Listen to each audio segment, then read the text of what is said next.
Chapter 17. Imogen hadn't been this excited in a long time. The trail ride with Gabe awoke something in her she hadn't felt in a decade.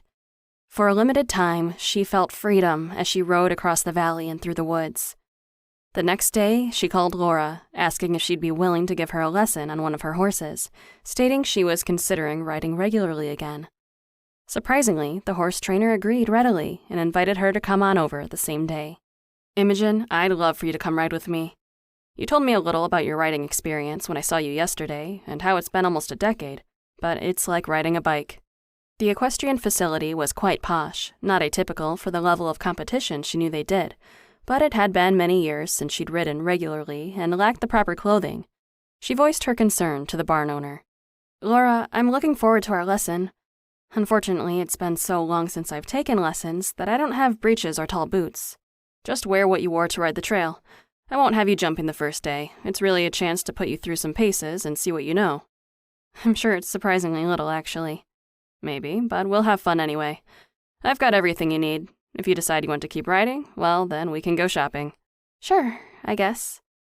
Imogen sighed. She really wanted to ride again, and it wouldn't kill her to ride in jeans and an English saddle. It's not like the earth would open up and swallow her whole. "Okay, sounds good. I'll see you soon." Imogen hadn't ridden in a ring since she was a teenager and was a ball of nerves as she drove over. Honestly, it was kind of crazy that she'd gone a decade without being near a horse, much less on one. Now, here she was riding 2 days in a row. Talk about all or nothing.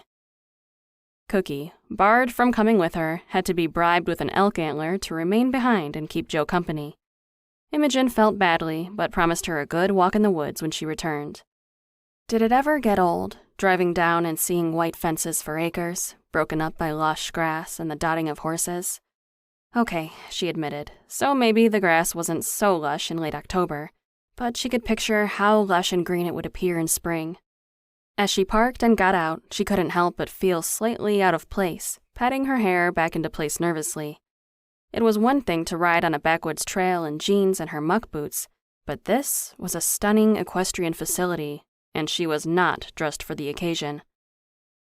Taking a deep breath, she told herself to stop worrying. It was one riding lesson. Still, she knew how these show barns could be to those they felt didn't fit in. One of the reasons she left riding as a teenager was the mean girl mentality that seemed to permeate the barn. Imogen often found herself at odds with the other girls because she wasn't as social and didn't always feel comfortable riding together and taking videos of each other, all while criticizing her friends behind their backs. As a result, it often left her on the outside looking in. More likely, she was the focus of their critiques, and the tension became too much to bear. When horse riding became something that gave her an ache in the gut to think about, it was time to move on. Now, years later, about to walk into another barn, she felt an echo of that same feeling. It was hard to erase the past, but she wasn't the same person now that she was then. It stood to reason her experiences wouldn't be the same. Imogen took a moment to braid her hair back and breathe deeply. This was her chance to start over and do things differently. This was not going well. All the elation from the trail ride was gone and replaced with utter frustration at herself. Nothing seemed to be going how she expected. It started off well, at least. Upon arrival at the equestrian facility, Imogen walked into the smell of pine sol and absolute silence. The barn was largely empty of humans. Similarly to the last time she was there, she had to walk around to find someone who might know where she was supposed to be. Finally, she found the tacking area where a large gray gelding stood patiently waiting on the cross ties, fully tacked and seemingly alone. "Well, aren't you handsome?" He had soft eyes, and his cut whiskers scraped at her hands, looking for treats that she didn't have. "Sorry, buddy. I'll bring treats next time if it's allowed." She left him there and continued to walk around until she found a young man mucking stalls. Knocking on the side of the stall so as not to disturb him, she called, "Hi, I'm sorry to bother you. I have a riding lesson with Laura." "Laura, yes, she is coming." "Okay, thank you. I'm Imogen." "Luis, hello. The horse you are riding is tacked up for you."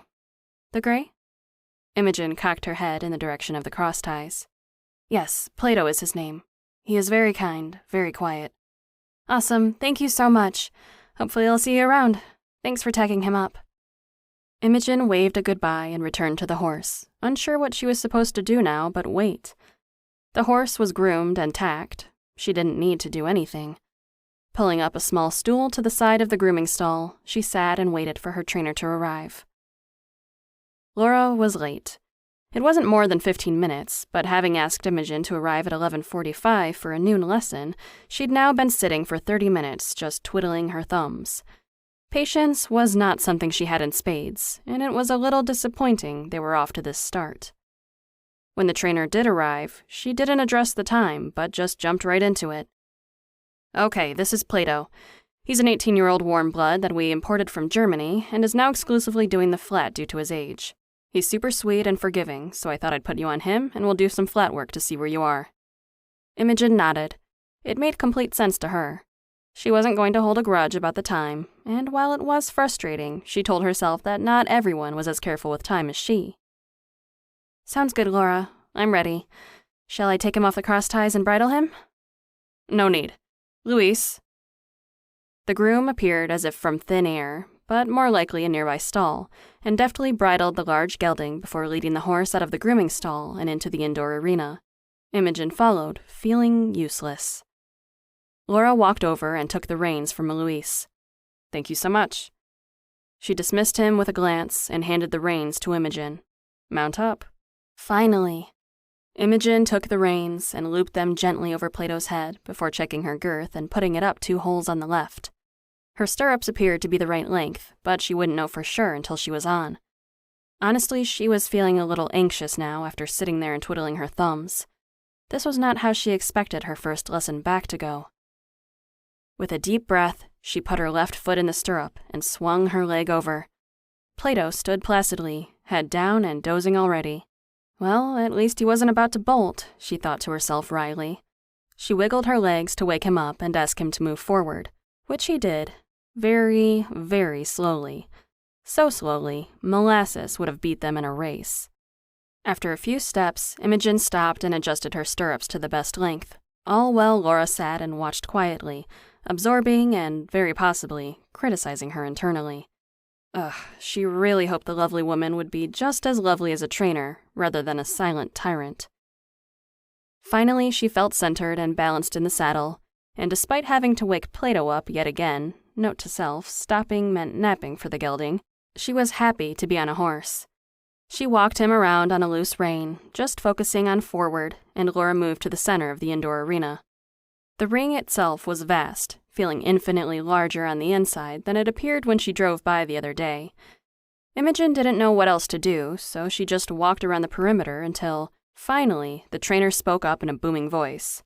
Okay, now let's pick up the posting trot. Imogen squeezed with her legs, and he walked faster. Here's hoping it was indeed like riding a bike.